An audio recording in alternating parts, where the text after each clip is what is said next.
Okay, so this is a video of me explaining what happens when the North Node of Rahu goes into conjunction with Mercury in your birth chart.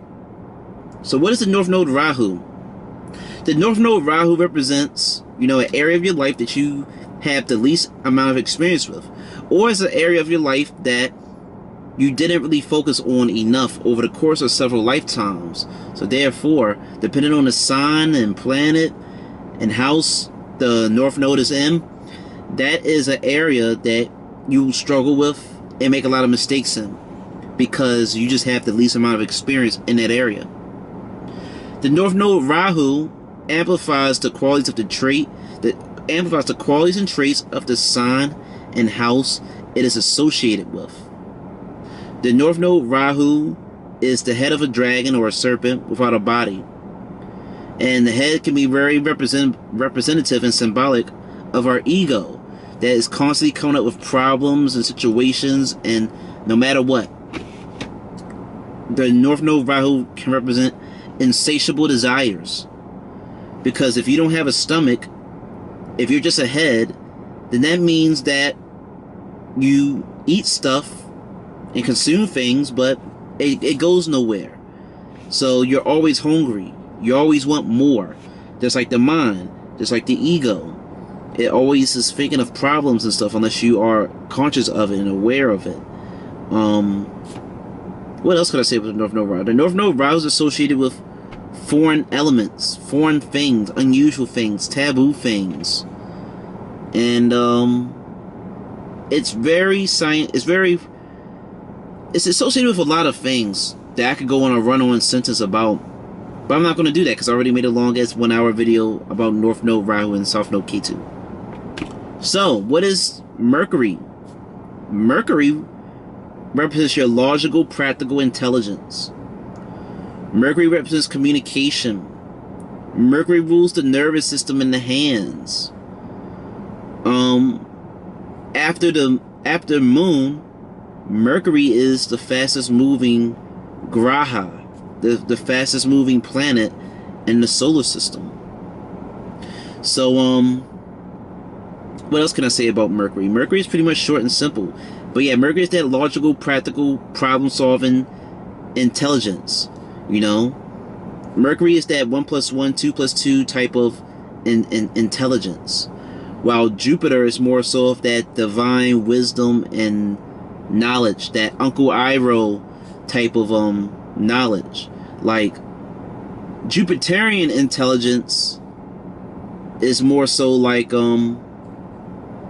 breaking down the Bible or the Quran or the Vedas. It's more so like trying to understand God and divine things. And then Mercury is more so like logical, practical stuff.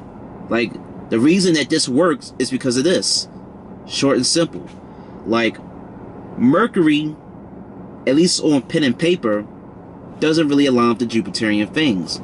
Because, for people who might struggle with, for people in a general sense in the real world, who might struggle with the concept of believing in God or whatever, or believing in occult mysticism, these are like probably very mercurial people or whatever. These are the type of people who need, for something to make sense, things gotta add up and make sense logically, practically. They need to be able to connect the dots that, oh, God does this because of this. These type of things that happen because of this. And it's like, if you can't explain things logically to them, then they're not going to listen to you. They're going to think you fake, you think you phony, think you stupid or dumb. But God and occult mysticism isn't really something that can just be logically and practically explained. You can do it to an extent, but you just can't unlock and understand all the wonders and mysteries of the world and the universe on a very logical, practical way. It's just an intuitive type of knowing. It's either you have it or you don't. It's like either through the blessings and grace of God or whoever you believe in, gives you the ability to perceive and see and understand these things, or you just don't have it. But I'm getting off topic. But in a general sense, Mercury is very logical and practical, communicative, intelligence, problem-solving intelligence, which is why Mercury originally rules the 6th house of Virgo, which represents the everyday obstacles that we have to face in our day-to-day life. You need a sharp mercurial mind to deal with bills and debts and managing and budgeting your money and dealing with your health and diseases in your body. So what happens when these two come into conjunction? Well, this is a very great, this is a good conjunction, because Rahu, it wants to conquer and achieve the things in relation to the house, sign, and planets associated with. Mercury is smart. Mercury is intelligence. The North Node Rahu amplifies the qualities and traits of the house and sign it is associated with. So therefore, a person's intelligence is therefore increased, boosted, and enhanced when these two come into conjunction. Of course, your level of intelligence will be determined by, the sign and nakshatra that these two are in, what's aspected them, what house they're in. But in a general sense, your intelligence could be sharp. And of course, there's good things and bad things that come with this, because at the end of the day, the North Node Rahu is an eclipse. It's a shadowy energy. It's a otherworldly energy. It's a foreign hidden energy. It's something that you can't see. And now this unseen energy is influencing your communication skills, your nervous system, your intelligence to communicate and resolve issues. So naturally, one of the things you could see is that a person could probably overthink. You could be someone who overthinks with this conjunction. I know that sounds real simple and not really impressive, but that's one of the things that can happen with this conjunction. Another thing that can happen with this conjunction is that you could just be really, I hate to keep saying really intelligent, but there's no other way to describe the genius of this conjunction, the mad scientistness of this conjunction. You can become like this is like a good conjunction for someone who wants to be an astrologer. A good conjunction for somebody who wants to get into like the computer science field and technological stuff, because you'll have that otherworldly influence of Rahu assisting you, because North Node Rahu is associated with the occult. It's associated with astrology. It's associated with otherworldly things. So your intelligence could literally become otherworldly. You just get these great, insightful, mystical downloads that just come to you when it comes to something. And you just become like a mad scientist, What else could I say with this conjunction? Depending on the house and sign and what's aspecting you, of course, you can see someone have a nervous system disorder, some type of disorder of the nervous system, or the lungs, or the nose and skin, because I believe the Mercury is also associated with skin disease and stuff in relation to the nose and nasal passage, and it's also associated with the hands. So with this conjunction, depending on those other things I just told you, a person, especially during the planetary time period of these two planets, of either Rahu or Mercury, the Mahadasha, a person could fall susceptible to skin diseases, maybe skin cancer or whatever, or sunburn, or something with the lungs, or something with the nervous system. Depending on certain things, that could happen during the planetary time period of these two, with the conjunction. I'm trying to see what else could potentially happen. With this conjunction, you could be very skilled with your hands.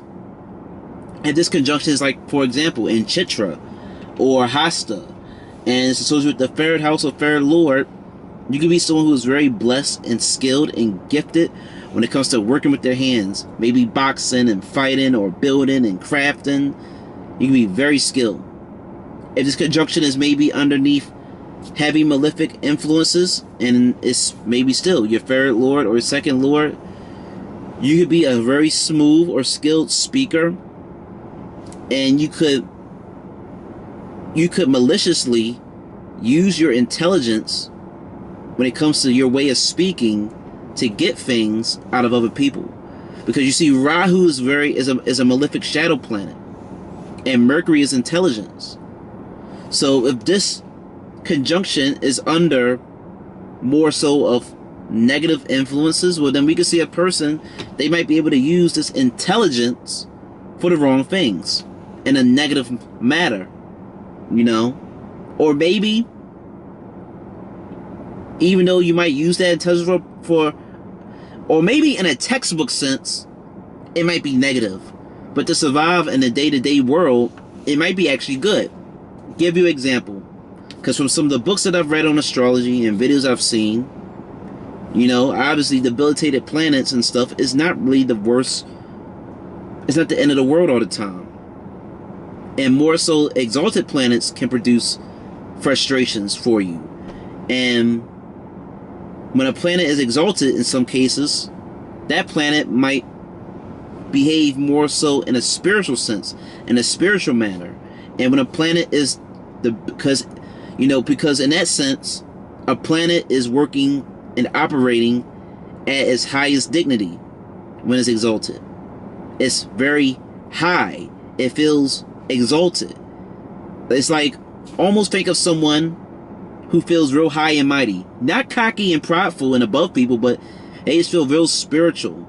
They feel very spiritual and advanced, that they feel as though that they are beneath, or maybe they feel as though that they are above the things of this world. So therefore, they choose not to maybe operate and move in the same way that the world moves, because they feel as though they have elevated to such a higher state of consciousness that they don't need to move and operate in the same way of other people.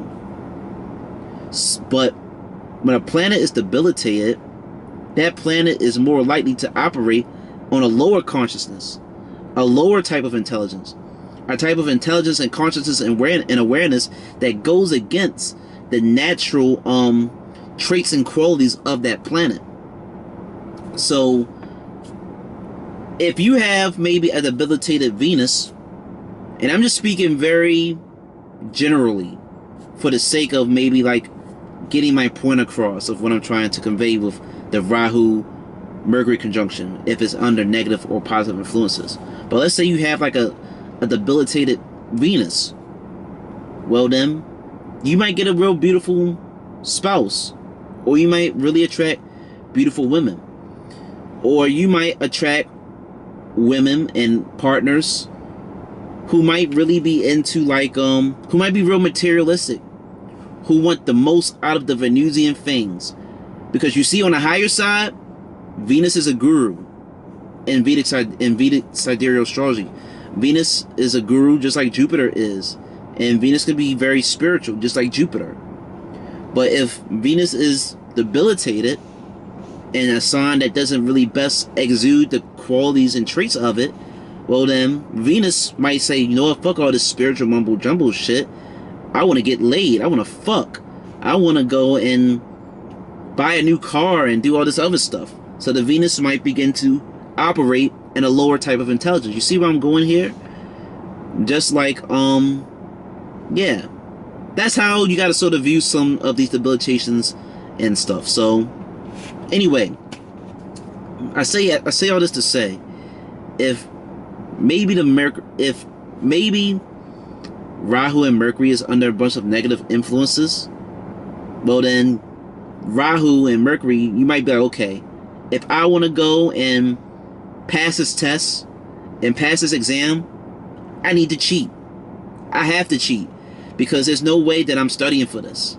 So I'm gonna go and pay somebody to do this quiz for me, and I'll be good. Or you know what, I got a date today, but I don't got no hubcaps on my car. And even though I'm sure that the girl's still gonna go out with me and like me, and probably not even pay attention to the hubcaps missing on my car, I need to make an impression. So I'm gonna steal some nice hubcaps or rims off of somebody else's car. Yeah, there we go. That would be a nice example. Let's say that Mercury is in Pisces. Mercury is debilitated. You know, Mercury is at its highest level of intelligence when it's exalted in Virgo. But if Mercury is in Pisces, it's not using its intelligence in the normal, logical, practical way that it's used to. It's going to struggle to do it. It's going to have to think out of the box. It's going to have to think, it's going to have to be real imaginative and creative when it comes to its problem-solving abilities.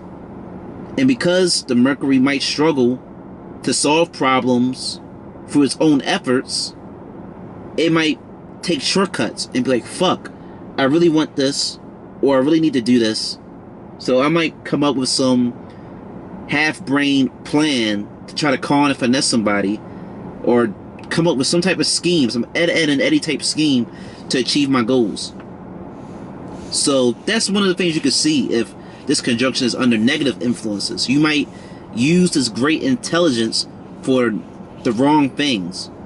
And if maybe this intelligent, or maybe if this conjunction is under great beneficial influences and stuff, and in a good sign, but then you could be someone who's more inclined to use this great intelligence of this conjunction in a more positive way, in a more nobler way, in a more legal way, regal way. You might go use this intelligence. But that's really all that I can say. If this conjunction is under negative influences, you might have a speech impediment. If it's under great influences, you might be a great speaker. If it's associated with the third house and third lord, and there's other good planetary influences, you might be someone who's very blessed and skilled with your hands. If it's not really under great influences, you might develop depending on your chart specifically, you might have maybe some injury or disorder or issue and problems when it comes to your writing, your handwriting, or your hands, or your communication. Of a variety of things could happen with this conjunction, but in a general sense, depending on sign, aspect, nakshatra, and all that good stuff, you can just have very otherworldly intelligence. This is a very good conjunction for someone who wants to go into like some type of mathematical field, scientific field, astrological field. It's very good for that. But I'm double checking my notes to make sure I am not missing nothing. But that's essentially it. But yeah, with this conjunction, it shows that North Node Rahu didn't really focus on the things in relation to Mercury over the course of your several lifetimes. So you really got to deal with the things in relation to what Mercury represents in this lifetime, and you could struggle and make a lot of mistakes. So Mercury also represents siblings, but specifically more so like younger siblings, and because Mercury originally rules the third house. So yes, your North Node Rahu, you in this lifetime, you have to focus on using your intelligence, your problem-solving abilities in this lifetime, and you could make a lot of mistakes with how you properly utilize your intelligence and communication in this lifetime with this conjunction in a general sense. But now I'm done. I hope this video gave you great insight and clarity on what happens with this conjunction. And see you when I make my next video. Thank you for watching.